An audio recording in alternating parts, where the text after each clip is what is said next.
अस्सलाम वालेकुम। नमस्ते, सत श्री अकाल। उम्मीद करता हूँ फिट होंगे, बेहतरीन होंगे, अपनी लाइफ अच्छे से एंजॉय करोगे। हम तीनों की तरह आज एक और वीडियो और उसका टाइटल है। वीडियो का टाइटल है जी भीमराव मेडिकल बायोग्राफी और आरजे रोनो की वीडियो है। जो ओरिजिनल वीडियो का लिंक डिस्क्रिप्शन में तो लाजमी इनको भी सपोर्ट करें, हमें भी सपोर्ट करें। मेरा नाम है राणा मुदरी, मेरे साथ हैं मोहम्मद समीर खोखर। और इस शक्ल Iqbal. So guys let's start. दोस्तों, आज की वीडियो हर उस आदमी के लिए जिसे ये शिकायत है कि भगवान ने उसके साथ जस्टिस नहीं किया। ये वीडियो हर उस आदमी को देखना चाहिए। मैं तो कहता हूँ अपने हर उस फ्रेंड से इसे शेयर करिए जो आज अपनी लाइफ में किसी भी वजह से लो फील कर रहा है। बात उस वक्त की है दोस्तों, जब भीमराव अंबेडकर जी छोटे बच्चे थे। ये वो वक्त था जब उनकी जाति के बच्चों को स्कूल जाने की इजाजत नहीं थी। चूंकि उनके पिताजी भारतीय सेना में सूबेदार के पद पर थे तो उन्हें स्कूल में एडमिशन मिल गया। लेकिन जब वो स्कूल पहुंचे तो उन्हें पता चला कि कोई और बच्चा उनसे बात ही नहीं करता, कोई उनके साथ खाना नहीं खाता। यहाँ तक कि स्कूल के जिस मटके से बाकी बच्चे पानी पीते थे उन्हें उस मटके को छूने तक की इजाजत नहीं थी। स्कूल का रूल था कि बच्चों की सीटिंग जो है वो रोटेट होती रहती थी, मगर अंबेडकर जी को कभी बाकी बच्चों के साथ बैठने नहीं दिया गया। उन्हें क्लास की सबसे आखिरी लाइन में, जहां बाकी बच्चों के जूते पड़े होते थे, वहां पर अकेले बैठना होता था। यहाँ तक कि बैठने के लिए उन्हें दरी भी घर से लानी पड़ती थी। दोस्तों, एक पल के लिए आप इमेजिन करिए, 5-6 साल का एक छोटा बच्चा स्कूल पढ़ने जा रहा है और कोई उससे बात ही नहीं कर रहा। उस छोटे बच्चे को डर है कि वो किसी से टच ना कर जाए। उस बच्चे को ये भी पता है कि अगर मुझे स्कूल में प्यास लग गई तो कोई मुझे यहाँ पानी तक नहीं पीने देगा। ये बात मैं आज से 125 साल पहले की कर रहा हूँ, वो भी उस बच्चे की जिसकी पूरी जाति में किसी को स्कूल जाने की इजाजत नहीं है। एक पल के लिए आप उस बच्चे के अंदर का डर महसूस करिए। आज हमारे बच्चे के साथ अगर कोई टीचर सीधे मुंह बात ना करे ना स्कूल में, तो बच्चे की हिम्मत नहीं होती कि अगले दिन स्कूल चला जाए, उसका कॉन्फिडेंस टूट जाता है। मगर बावजूद उस जिल्लत के बाबा साहब ने न सिर्फ अपनी पढ़ाई पूरी करी बल्कि अपनी क्लास के बाकी बच्चों से बहुत आगे निकल गए। उनकी पढ़ाई की वजह से उन्हें वजीफा मिला, विदेश पढ़ने गए। वो अपनी पूरी जिंदगी में उन्होंने 3 PhD की, उनके पास 35 डिग्रियां थी। उन्होंने अमेरिका की कोलंबिया यूनिवर्सिटी से इकोनॉमिक्स में MA किया। उन्हें लंदन स्कूल ऑफ इकोनॉमिक्स से डॉक्टर ऑफ साइंस की उपाधि मिली। उन्होंने कोलंबिया यूनिवर्सिटी से डॉक्टर ऑफ लॉ की उपाधि उन्हें मिली। उन्हें टोटल 9 भाषाएं आती थी। लोगों का एक आध सब्जेक्ट में इंटरेस्ट होता है, मगर बाबा साहेब की अर्थशास्त्र से लेकर कानून और पॉलिटिक्स से लेकर सोशल साइंस जैसे विषयों में बराबर की पकड़ थी। कहते हैं जब उनकी मृत्यु हुई तो उनकी पर्सनल लाइब्रेरी में 35,000 किताबें थी। ये कहने में कोई अर्ज नहीं है दोस्तों कि पिछले 150 सालों के इतिहास में शायद ही दूसरा कोई भारतीय होगा जो इतना पढ़ा लिखा होगा। वो अक्सर कहते थे कि शिक्षा शेरनी के दूध की तरह होती है, जो जितना पढ़ता है वो उतनी तेजी से दहाड़ सकता है। इसके अलावा बाबा साहेब से जुड़े इतने किस्से हैं कि अगर मैं वो सारे किस्से कहानियां यहाँ बताने लगूं तो कई दिन लग जाएंगे। मगर मुझे पता है हैरानी किस बात की है। पता नहीं क्यों इस देश की पॉलिटिकल पार्टियों ने किस वजह से बाबा साहेब को सिर्फ दलित राजनीति तक ही लिमिटेड करके रख दिया है। आज की जनरेशन में बहुत सारे लोगों को लगता है कि शायद बाबा साहेब दलितों के ही नेता थे, दैट्स इट। सच तो ये है दोस्तों कि बाबा साहेब का जो इंटेलेक्चुअल लेवल था, अलग अलग इश्यूज पर जो उनकी राय थी, ओपिनियन थी, और वो जितने ईमानदार थे, ऐसी ईमानदारी तो पूरी इंडियन पॉलिटिक्स में किसी और नेता में नहीं दिखती। जैसे बाबा साहेब खुलकर कहते थे कि मैं गांधी को महात्मा नहीं मानता। 1953 में BBC को दी अपने एक इंटरव्यू में उन्होंने गांधी जी पर खुलकर अपनी राय रखी। बाबा साहब ने यहाँ तक बोल दिया कि मुझे समझ में नहीं आता कि वेस्टर्न वर्ल्ड गांधी जी को लेकर इतना बावला क्यों रहता है। उन्होंने यहाँ तक कहा कि गांधी जी एक रूढ़िवादी हिंदू थे जो वर्ण व्यवस्था में यकीन रखते थे। बाबा साहब ने उस इंटरव्यू में बताया कि गांधी जी ने अपने विचारों से लोगों को धोखा दिया। बाबा साहब ने उस इंटरव्यू में कहा कि गांधी जी ने अपने वक्त में 2 अखबार निकाले। हरिजन के नाम से एक अखबार अंग्रेजी में निकाला और दूसरा गुजराती में निकाला जिसका नाम दीन बंधु था। बाबा साहब ने कहा कि अंग्रेजी अखबार में गांधी जी ने खुद को जाति व्यवस्था और छुआछूत का विरोधी बताया, क्योंकि अंग्रेज उस अखबार को पढ़ते थे और उन्हें अंग्रेजों के सामने खुद को खुले विचारों वाला दिखाना था। लेकिन गुजराती अखबार में गांधी जी के विचार बड़े रूढ़िवादी थे, क्योंकि गांधी जी को अच्छे से पता था कि जो इंसान गुजराती अखबार पढ़ रहा है, अगर उसे अपने पीछे लगाना है तो ऐसी ही बात उसमें लिखनी पड़ेगी। बाबा साहेब गांधी जी से इस बात से भी काफी नाराज थे कि जब भी अनुसूचित जाति की बात होती थी तो गांधी जी बस छुआछूत खत्म करने की और उन्हें मंदिरों में एंट्री देने की बात करते थे, जबकि अंबेडकर का कहना था कि इससे अनुसूचित जाति के लोगों का कोई भला नहीं होने वाला। आप उन्हें हर तरह से बराबरी देने की बात क्यों नहीं करते? जबकि गांधी जी का ये मानना था कि जो आदमी जिस जाति में पैदा हुआ है उसे पेशा उसी के हिसाब से चुनना चाहिए, और ये बात बाबा साहब को बिल्कुल पसंद नहीं थी। इसलिए वो गांधी जी को दकियानूसी यानी कंजर्वेटिव बताते थे। अब बड़ा सवाल ये है कि जो भी पार्टियां आज गांधी जी और बाबा साहेब अंबेडकर के नाम की पॉलिटिकल राजनीतिक रोटियां सेकती हैं, वो जनता को खुलकर क्यों नहीं बताती कि अंबेडकर जी के गांधी जी के बारे में क्या विचार थे। और जो भी पार्टी खुद को महात्मा गांधी की राजनीति का उत्तराधिकारी बताती है, उससे भी ये क्लियर करना चाहिए कि क्या गांधी जी सच में वैसा ही सोचते थे, और सोचते थे तो वो गांधी जी की इस सोच से अब कितना अग्री करते। हैरानी ये है दोस्तों कि आज जो कांग्रेस पार्टी बाबा साहब के कथित अपमान पर इतना हल्ला कर रही है, वो ये बात क्लियर क्यों नहीं करती कि इन्हीं बाबा साहब को हराने के लिए क्या नेहरू जी ने बाबा साहब अम्बेडकर के खिलाफ दो बार चुनाव प्रचार नहीं किया। हम सभी जानते हैं कि बाबा साहब नेहरू की कैबिनेट में कानून मंत्री थे। जब संविधान बनाने की बारी आई तो पहले तो नेहरू जी चाहते ही नहीं थे कि बाबा साहब को संविधान बनाने वाली संविधान सभा में शामिल किया जाए। आपको बता दें कि उस टाइम कांग्रेस और नेहरू जी की तरफ से संविधान सभा के लिए 296 मेंबर्स चुने गए थे, मगर उसमें बाबा साहब को शामिल नहीं किया गया था। इसके बाद बाबा साहब उस वक्त के संयुक्त बंगाल से मुस्लिम लीग के सपोर्ट से जीतकर संविधान सभा में आए, मगर देश के बंटवारे के बाद बाबा साहब की सीट पाकिस्तान में चली गई तो उनकी मेंबरशिप भी कैंसिल हो गई, खत्म हो गई। मगर बाद में उन्हें संविधान सभा में शामिल कर लिया गया। अब हुआ ये कि जब संविधान बनाने की बारी आई तो बाबा साहब ये चाहते थे कि औरतों को भी आदमियों के बराबर का हक मिले, मतलब वो उस वक्त यूनिफॉर्म सिविल कोड लाना चाहते थे, मगर इसके लिए नेहरू तैयार नहीं थे। यहाँ तक कि बाबा साहब ये भी चाहते थे कि हिंदू कोड बिल लाया जाए ताकि हिंदू मैरिज एक्ट में जो गड़बड़ियां हैं उसे ठीक की जाए, मगर नेहरू इसके लिए भी तैयार नहीं थे। इसी से नाराज होकर बाबा साहब ने नेहरू मंत्रिमंडल से रिजाइन कर दिया। मगर कांग्रेस और नेहरू जी का गुस्सा इतने से शांत नहीं हुआ। इसके बाद बाबा साहब ने इलेक्शन लड़ने के लिए अपनी पार्टी बनाई। खुद बाबा साहब मुंबई नॉर्थ सीट से चुनाव में उतर गए, मगर नेहरू जी किसी कीमत पर भी बाबा साहब को संसद में पहुंचने नहीं देना चाहते थे। उस वक्त कांग्रेस पार्टी ने बाबा साहब के ही एक असिस्टेंट नारायण काजरोलकर को उनके खिलाफ इलेक्शन में उतार दिया। इतना ही नहीं, नेहरू जी ने खुद काजरोलकर के फेवर में दो रैलियां की। यहां तक कहा जाता है कि बाबा साहब को पड़े वोटों में से बहुत सारे वोटों को खारिज करवा दिया गया और बाबा साहब वो इलेक्शन 17,000 वोटों से हार गए। मगर जो पार्टी आज बाबा साहब के अपमान की बात कर रही है, एक वक्त उसी पार्टी के प्रेसिडेंट और देश के प्रधानमंत्री बाबा साहब को हराने के लिए इतने उतावले थे कि उनके असिस्टेंट को ही उनके खिलाफ उतार कर उन्हें हरा दिया। न सिर्फ हराया बल्कि बाबा साहब के ही जूनियर के हाथों उन्हें चुनाव हरवा कर उन्हें नीचा भी दिखाया। आपको जानकर हैरानी होगी दोस्तों कि बाबा साहब की मौत 1956 में हुई थी और संसद के सेंट्रल हॉल में उनकी तस्वीर 1990 तक लगाई ही नहीं गई।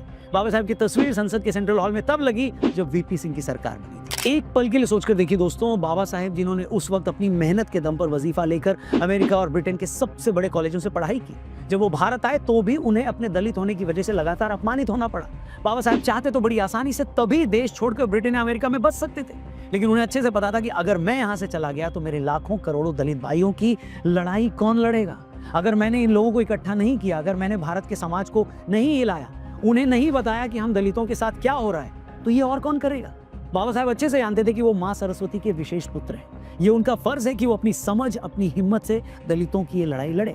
मगर ये देखकर बड़ा अफसोस होता है दोस्तों कि न तो गांधी जी ने उस वक्त उनकी बातें सुनी और समझी और न ही नेहरू जी ने उनका राजनीतिक करियर ही खत्म कर दिया, और वो भी उन बाबा साहब का करियर जो उस वक्त इतने पढ़े लिखे थे कि उस वक्त की पूरी कांग्रेस पार्टी के नेताओं की पढ़ाई लिखाई भी अगर आप मिला लेते तो वे उनके आगे वो कुछ नहीं थे।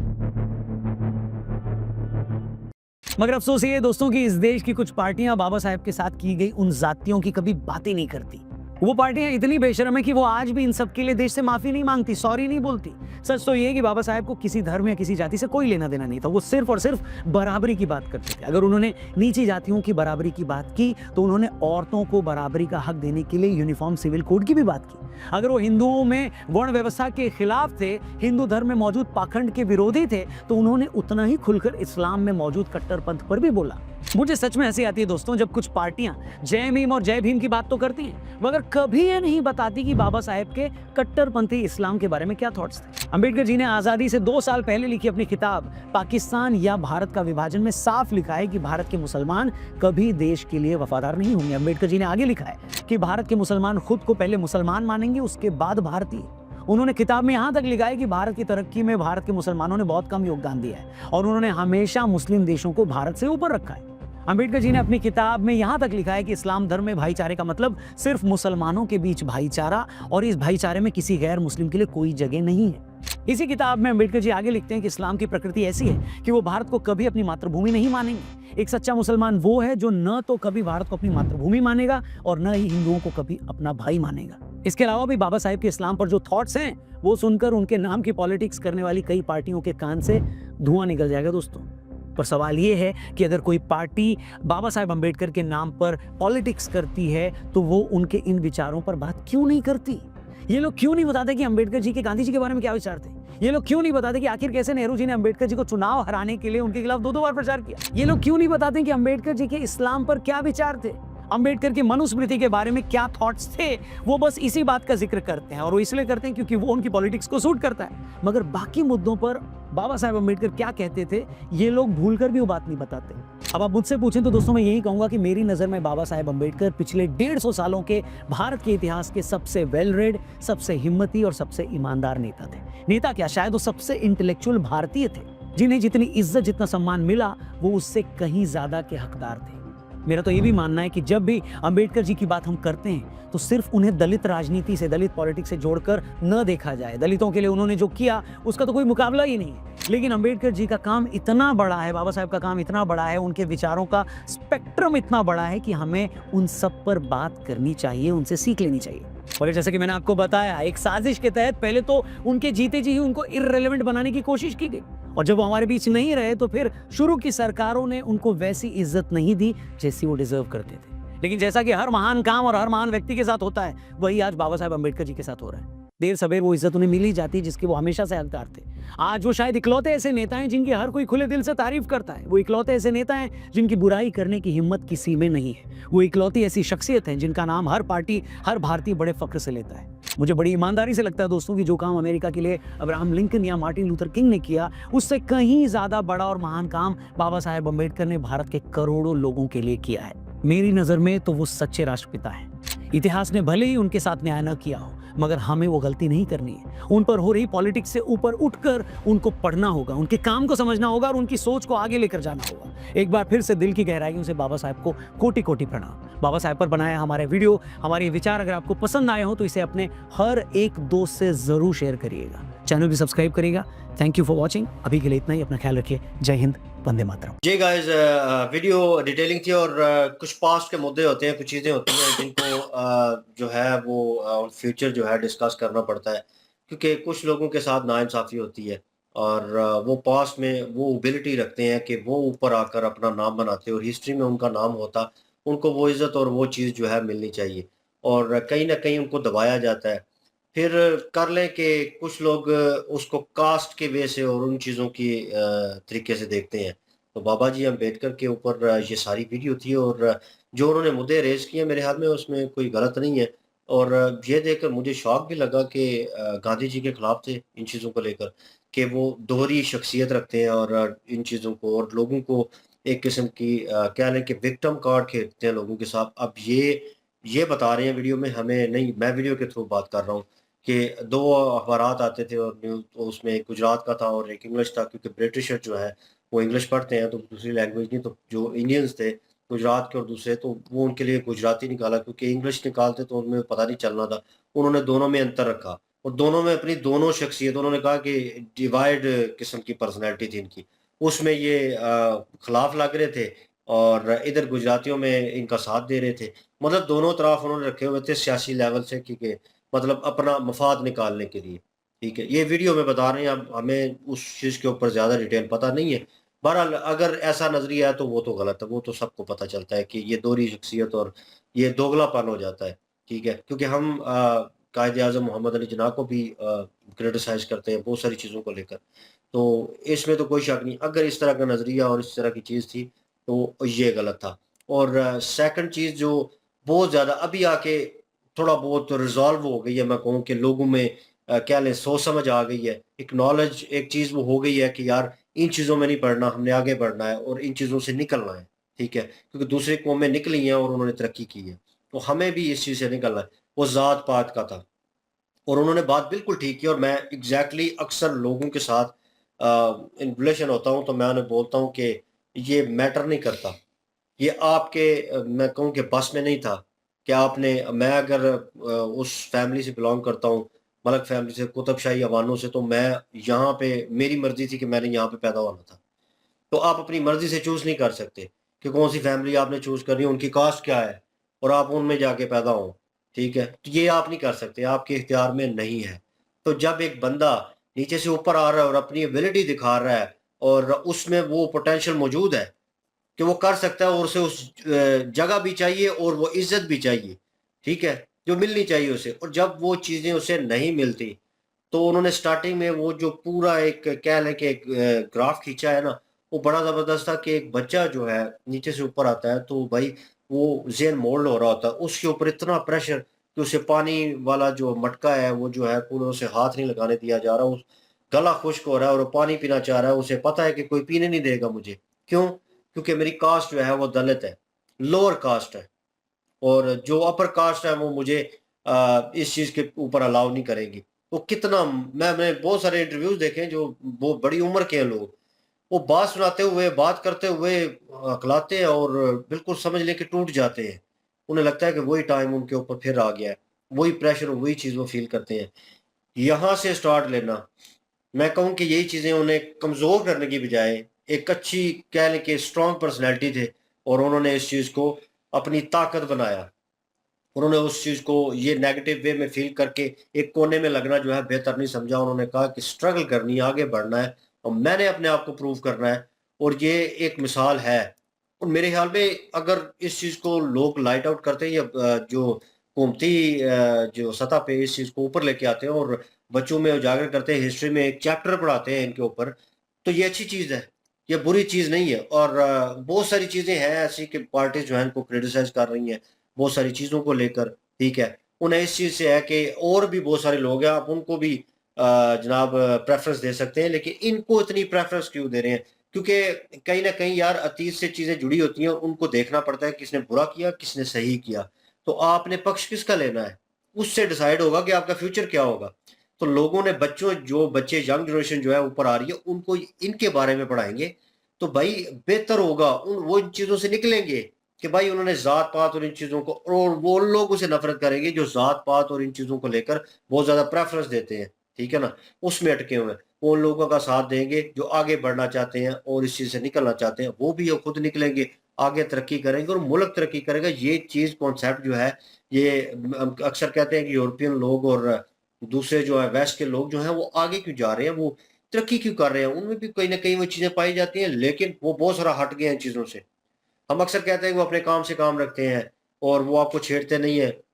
आप कुछ भी बताएँगे, कुछ भी करेंगे, ओके है, ठीक है, निकल जाएँगे, अपना काम करेंगे। उनका फ़ोकस, उनका टारगेट और होता है। यहाँ पे हम एशियन कंट्रीज़ में ये ज़्यादा पाया जाता है और अभी भी पाकिस्तान में भी है ये चीज़ जो है। और इस चीज़ को बड़ी, मैं कहूँ कि अहमियत दी जाती है। लोग जो है बड़े फ़ख्र के साथ इसको कहते हैं कि हम फ़लाँ जो है कौमियत से ताल्लुक़ रखते हैं, फ़लाँ इस तरह और ये और वो। तो मतलब अपना शजरा दिखाते हैं और सारा कुछ करते हैं। तो ये करने की ज़रूरत नहीं है। वो उस चीज़ का इम्पैक्ट डालने की ज़रूरत नहीं है। अपने काम का इम्पैक्ट डालें, अपनी पर्सनैलिटी का इम्पैक्ट डालें अगले बंदे के ऊपर, ठीक है? तो उस तरह चलने की ज़रूरत है और ये इनकी कहानी थी। और कह लें कि जो पीछे एक बिहाइंड स्टोरी हुआ होगा, जो पार्टीज़ ने किया होगा, उसमें डीप डाउन मुझे पता नहीं है, लेकिन इन भाई साहब से पूछते हैं, कोई उनको पता हो तो वो डिटेल बता देंगे आपको। जी। बिल्कुल जी। और बाबा साहब की अगर स्ट्रगल को देखें तो उनकी स्ट्रगल में कोई शक नहीं है। उन्होंने इस बात को तो साबित किया है कि यार लो ज़ात का होना कोई ज़रूरी नहीं है आगे बढ़ने के लिए, या बड़ी ज़ाति का होना कोई ज़रूरी नहीं है। आपका किस ज़ात से ताल्लुक है, इन चीज़ों की अहमियत उस वक़्त ख़त्म हो जाती है जब आपका कोई लक्ष्य जो है वो बड़ा हो। बाबा साहब जो थे उनको बहुत सारी तकलीफ़ों का सामना तो करना पड़ा। कितनी मुश्किल होगी उस बच्चे के लिए, अगर बंदा इमेजिन करे कि वो स्कूल में जाते थे और उनसे स्कूल के स्टूडेंट्स नफरत करते थे। उनको ये भी पता था कि मैं उस मटके में पानी नहीं पी सकता जिस मटके में सारे स्टूडेंट पानी पीते हैं। तो उस लेवल के बच्चे को अपने मेंटली लेवल को बजाय इसके कि नेगेटिविटी की तरफ लेके जाना, उन्होंने अपने आप को स्ट्रॉन्ग किया, पॉजिटिव किया। वो कहते हैं ना, मुश्किलात जो होती है ना जिंदगी में, ये अगर इंसान इनको सीढ़ियों की तरह इस्तेमाल करे ना तो ये इंसान ऊंचाई की तरफ जाता है। अगर वो अपने ऊपर सवार करना शुरू कर दे तो इंसान जो है वो डिस्ट्रॉय हो जाता है, किसी काम का नहीं रहता, फिर वो चला जाता है सासे कमतरी में चला जाता है। तो इस तरह से बाबा साहब ने उन सारी चीजों को इस तरह से नहीं लिया कि उनको नीचा दिखाया जाए। उन्होंने ये सोचा कि जो इस चीज के लिए है, जिस इस जाति को अगर लोग नीचा दिखाते हैं, तो आने वाले टाइम में मुझे कोई इस तरह का बड़ा आदमी बनना है कि मैं ऐसी मुद्दे के ऊपर आवाज उठा सकूं, मैं इस मुद्दे के ऊपर बात कर सकूं कि यार ये जो चीजें हो रही हैं ये गलत हो रही हैं, ऐसा नहीं होना चाहिए। फिर वो दलित फैमिली के लीडर बने। फिर उन्होंने सिर्फ दलिती समाज के लिए काम नहीं किया, उन्होंने हिंदुस्तान की पॉलिसीज के ऊपर काम किया, उन्होंने हिंदुस्तान के लिए काम किया। ये काम हिंदुस्तान के लिए, समझ लें कि जो बंदा किसी जात पात के फर्क को मिटाए, जो बंदा ये कहे कि यार ये जाति पाति वाला जो विवाद है ये खत्म होना चाहिए, जो छोटी जाति के लोग हैं वो भी इंसान होते हैं, उनको भी पूरा पूरा अधिकार है अच्छी तालीम हासिल करने का और आगे बढ़ने का और अच्छी जॉब्स के लिए। बाबा साहब की अगर बात करें तो इतने ये काबिल इंसान थे कि 35 डिग्रियां थी इनके पास, 9 जुबानें इनको आती थी। बहुत काबिल इंसान बनने के बाद ये विदेशों में रह सकते थे, आउट ऑफ कंट्री में आराम से सेटल हो सकते थे, लेकिन ये वहां पे सेटल नहीं हुए। इनको लगा कि इंडिया को जरूरत है इनकी, ये इंडिया में आए हैं और इंडिया में जिन चीजों का विवाद बढ़ता चला जा रहा था उन सारे मुद्दों के ऊपर बात की है। पॉलिटिक्स के लेवल पर भी इन्होंने गांधी जी के, ये गांधी जी के खिलाफ नहीं थे, गांधी जी की बातों के कुछ चंद चीजें जो थी उनके खिलाफ थे। वो कहते थे कि ये जो चीजें गांधी साहब ने की हैं ये गलत की है। उन्होंने ये सवाल किया देखे ना, कि कैसे पर्सन, हाँ उन्होंने कहा ब्रिटिश, अच्छे पर्सन। बिल्कुल एक ब्रिटिश न्यूज है, उसमें ये न्यूज दे रहे हैं कि ओपन माइंडेड हूं मैं, कि मेरे लिए जात पात ये चीजें कुछ भी मायने नहीं रखती, सारा हिंदुस्तान जो है वो सेकुलर है। मतलब ब्रिटिश लोगों को सेकुलर दिखाया, वो यही समझ रहे थे कि यार ये ग्रेट लीडर है। और अपने गुजरात में ये पता था कि यहाँ पे जाति का कार्ड बिकता है, वहां पे उस न्यूज में ये देना शुरू कर दिया कि जो लो जाति के लोग हैं उनको उस तरह से वैल्यू नहीं मिलनी चाहिए। तो ये एक पॉलिटिक्स कार्ड था जो उन्होंने खेला, इस चीज से उनका एतराज था कि यार ये नहीं होना चाहिए। इसी तरह से अजीत डोभाल साहब है, बाबा जी अंबेडकर साहब है, और भी कितने लोग होंगे जिन्होंने इस चीज को साबित किया कि छोटी जाति का बंदा भी आगे बढ़ सकता है और बड़ा आदमी बन सकता है। ये कोई जरूरी नहीं है कि सिर्फ और सिर्फ बड़ी जाति का बंदा आगे बढ़ सकता है। और इंसान में काबिलियत हो तो लोग नाम लेते हैं। आज करोड़ों की संख्या में हिंदुस्तानी जो लोग हैं वो प्राउड फील करते होंगे बाबा साहब के ऊपर। और अजीत डोभाल जो है वो तो अभी जीवित हैं, उनकी तो पॉलिसी सबसे वाकिफ है, सारे लोग जानते हैं कि उनकी काबिलियत क्या है। कभी ये टाइम उनको भी देखना पड़ा है, इन सारी मुश्किलात से वो भी गुजरे हैं। यार मैंने बड़े इंडिया में बड़े बड़े लोग देखे हैं जो छोटी जातों से ताल्लुक रखते हैं, लेकिन अपनी काबिलियत के बलबूते पर एक टाइम ऐसा आया कि उन्होंने अपना लोहा मनवाया है। और अपना लोहा मनवाने के लिए मुश्किलात को अपने सर के ऊपर नहीं बल्कि उनके ऊपर सवार होना होता है, तो फिर जाके इंसान आगे बढ़ पाता है। बिल्कुल जी, अम्बेडकर जी ने जो है वो जितनी मुश्किलात से पढ़ाई की है, यकीन करें एक बच्चा हो के अगर मैं अपने आप को उस जगह पे रखूँ तो बहुत मुश्किल हो जाएगा। जब आपको कोई भी उस स्कूल में दाखिला हो जहाँ पे आपकी कास्ट का कोई भी ना हो, लेकिन आपको वहाँ पे जो है एडमिशन मिल तो जाएगी आपके जो है, क्योंकि गवर्नमेंट इदारे में थे उनके बड़े, तो उनको तो दाखिला मिल गया। लेकिन ये है कि मसला ये था कि वहाँ पे उनकी जाति का कोई नहीं था और दूसरी जाति उनको मुँह नहीं लगाती थी। उनके साथ टच नहीं होने देते, छूत समझते थे उस वक़्त, सवा सौ साल पहले, तो उस जाति को। तो कितना यकीन करें वो बच्चा जो है वो दुःख में या परेशानियों में रहा होगा, अकेला महसूस किया होगा स्कूल में। स्कूल जाने से भी डरता होगा, किसी से टच होने से भी डरता होगा कि क्या हालत हो जाएगी मेरी, अगर मैं किसी से टच हो गया, वो सारे मिल जाएँगे और मैं अकेला हो जाऊँगा। तो मेरी क्या हालत होगी। तो यकीन करें इस हालात में भी उन्होंने अपनी पढ़ाई को जो है वो मुकम्मल किया और अच्छे तरीके से पढ़ाई की। ये बड़ी बात होती है कि अपने दिमाग को जो है वो कंट्रोल में रखा और अपनी पढ़ाई पे फ़ोकस किया। और अम्बेडकर जी ने इन्होंने ये सारा कुछ किया, तो उन्होंने इतनी तालीम हासिल की, आला तालीम हासिल की, ब्रिटिश, इंग्लैंड, दूसरे जो मुल्क, दूसरा क्या मुल्क कह रहे थे, नाम ले रहे थे, ब्रिटिश में और अमेरिका में शायद, या किसी क्या? और जगह पे तालीम हासिल की थी। नाम हाँ, ज़हन में नहीं आया। चलें बहरहाल वो इतने मुल्कों से उन्होंने तालीम हासिल की, 9 ज़ुबानें उनको आती थी, इतना जो है वो काबिल इंसान थे, ये बन गए। लेकिन सिर्फ़ ये है कि उस वक़्त भी जो है वो थोड़ी बहुत इज़्ज़त इस वजह से नहीं, क्योंकि दलित होने की वजह से नहीं थी मिलती। लेकिन वो अपने जो है वो कास्ट के लिए ज़रूर खड़े हुए। वो सबको इक्वल करना चाहते थे। अपनी दलित कास्ट के लिए भी इकट्ठे हुए। एक मतलब कि उन्होंने किया सबको और उनको हकीकत बताई और उनको भी वो हक दिलाने की कोशिश की। ये बड़ी बात है। और उनके बाकी वो और भी मुद्दे हैं, जैसे कि मुसलमानों के हक में जो उन्होंने कहा, सारा वो वो सारा कुछ कट्टरपंथी के खिलाफ थे। कट्टरपंथी के, ये मुसलमान इस मुल्क के नहीं हो सकते, ये है, वो है, जो भी सारा कहा उन्होंने, वो भी उन्होंने कहा। उसके बाद जात-पात को ख़त्म करने की बात की, औरतों के हकूक जो हैं वो दिलाने की बात की।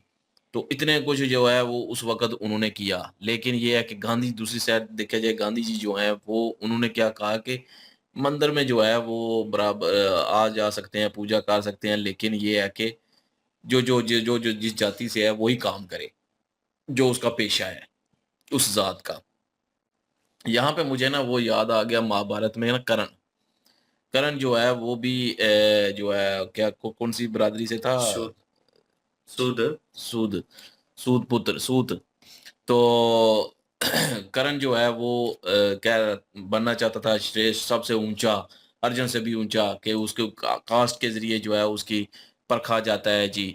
तो वो उसको चुभता था, तो वो उससे ऊंचा होना चाहता था। उसने तालीम ली, झूठ बोल के जैसे भी उसने ये सारा कुछ किया। वो हथियार जो है वो उसकी कला सीखी। तो बाद में जो है वो उसको आजमाया भी। लेकिन एक फर्क है यहाँ पे, अम्बेडकर साहब ने भी वही तालीम ली, सारा कुछ किया, लेकिन झूठ बोल के नहीं, सच बोल के लिया इन्होंने। दूसरा फ़र्क ये है कि इन्होंने फिर अपने दलित फैमिलीज़ के लिए, दलित कास्ट या दूसरी लो कास्ट के लिए जो है इन्होंने आवाज़ उठाई, इन्होंने उनको जगाया। लेकिन करण सिर्फ़ अपने आप को साबित करना चाहता था, उसने अपनी बरादरी के किसी को वो सिखाने की कोशिश नहीं की। वो सारी चीज़ तालीम देने की कोशिश नहीं की जो उसने सीखा, हालाँकि वो अपने उस सूद लोगों को दे सकता था वो तालीम, वो हथियार चलाना सिखा सकता था, लेकिन उसने सिर्फ़ अपने आप को साबित करना चाहा। सारी एनर्जी उस चीज़ में उसने करने लगा दी। लेकिन अम्बेडकर साहब ने जो है, सारी एनर्जी जो है अपने दूसरी कास्ट को बराबर हक दिलाने की कोशिश की, ना कि सिर्फ़ अपने आप को साबित किया। हो तो उन्होंने तालीम ली, हो तो उन्होंने साबित कर दिया अपने आप को, लेकिन बाद में उन्होंने हक दिलाने की भी बातें की सबको। एक कास्ट को जो है वो सबको एक बराबर लाने की कोशिश की, और औरत और मर्द को जो है वो बराबर का हक देने की कोशिश की। तो उन्होंने इस चीज़ पे आवाज़ उठाई, किताबें लिखी, किताबें इनकी लाइब्रेरी में 35,000 किताबें थी, पढ़ने का इनको शौक था और सबको बराबरी का दर्जा देना चाहते थे। लेकिन ये है कि दूसरी तरफ जो गांधी जी हैं, वो चाहते थे कि जो-जो जिस कास्ट का है, उसी का जो पेशा है, बस वो उसी में काम करे। तो ये दोगलापन था गांधी जी का, और ये तो अभी जो है आरजे रौनक भाई ने बताया। लेकिन जो असल मेन पीछे मुद्दा क्या है, अभी कांग्रेस जो है वो उस पे चीज़ पे पॉलिटिक्स कर रही है। ज़ाहिर है हर पॉलिटिशियन जो है वो किसी न किसी मुद्दे पे पॉलिटिक्स ही करता है। अब उनको मौका मिल गया है पॉलिटिक्स करने का, वो पॉलिटिक्स कर रहे हैं। ये नहीं देख रहे कि उन्होंने और भी मुद्दे बड़े छेड़े हुए थे, उन्होंने और भी सारी चीज़ें की थी, वो भी करें ना साथ। सिर्फ़ एक मुद्दे को, कास्ट को लेके जो है वो बात करते हैं कांग्रेस वाले। और अमित शाह ने जो बयान दिया, अमित शाह ने तो यही कहा ना कि अब ये जो विरोधी पार्टी हैं ये सारे अम्बेडकर, अम्बेडकर, अम्बेडकर करते रहते हैं। तो उन्होंने किस लिहाज़ से बोला वो आप बेहतर जानते हैं, वो हमें इतना नहीं पता। तो उस मुद्दे का अभी इतना ज़्यादा हमें नहीं पता डीपली, तो इसलिए उसको हम नहीं कहेंगे कि अमित शाह ने सही कहा, अमित शाह ने गलत कहा। वो आप हमें कमेंट सेक्शन में ज़रूर बताइएगा। लेकिन अगर अमित शाह ने जो है वो अम्बेडकर जी की बेइज़्ज़ती की है, तो फिर मैंने कहूँगा कि गलत किया उन्होंने। और जो कांग्रेस उन पे सियासत कर रही है उस चीज़ को लेके, वो भी गलत कर रही है भाई। जो कि कह रही है कि जी हक मिलना चाहिए अम्बेडकर साहब को, उनकी जो बेइज़्ज़ती हुई है उसका ये होना चाहिए, वो होना चाहिए। ये एक किस्म की सियासत चमका रहे हैं भाई। तो सियासत ना किसी की चमकने दें। बाकी ये है कि अम्बेडकर साहब के भाई कारनामे अच्छे हैं, किरदार अच्छा है। तो उस हिसाब से उनको इज़्ज़त मिलनी चाहिए, ये भी सच है। तो बहरहाल वीडियो इनका अच्छा था, बायोग्राफ़ी इन्होंने जो है वो दिखाई हमें थोड़ी बहुत, और काफ़ी कुछ जानने को मिला अम्बेडकर साहब के बारे में, और मज़ा आया वीडियो देख के जी।